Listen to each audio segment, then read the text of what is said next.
from Greg T, the Métis, who tweeted in, what will be the priorities for the new leader? Well, I think that's probably a question best asked of the new leader, but my sense is that we will continue in the mode that we have established in this first parliament, and that is jobs, job creation, security for Canadians, secure pension plans. Our pensions are under assault. We've seen that from this government right from the beginning. We're going to get into a long conversation about pensions later, yeah. Establishing a positive and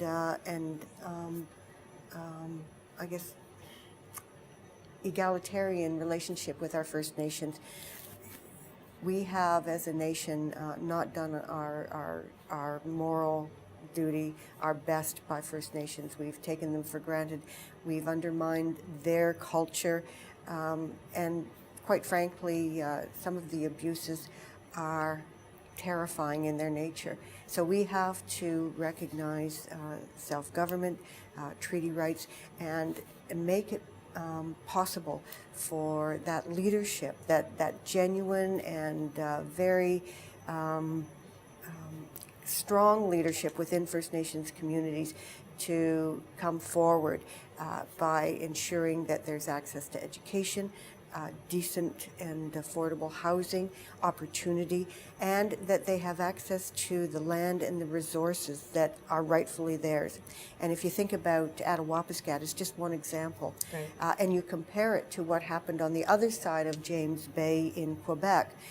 In James Bay, on the Quebec side, there was leadership. The Cree community had strong people like Romeo Saganash and Matthew Kumkum, and they made it very clear that whatever happened on the land with the communities, that First Nations people were going to be part of it, they were going to benefit from it, and so they're doing very well. That didn't happen on the Ontario side, and so we see the desperation in places like Attawapiskat and in Pakanjikum. The suicide rate among kids in Pakanjikum is higher than anywhere in the country. It's absolutely terrifying.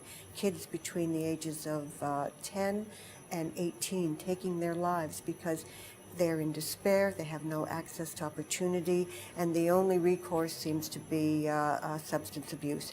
We have to make sure that the tools are there so that First Nations can determine a positive future. So and a long list of priorities. A long list of priorities, and if you look at Attawapiskat, they're close to one of the most significant diamond finds in the country, and right now we know that they're close to the most significant chromium deposit maybe in the world.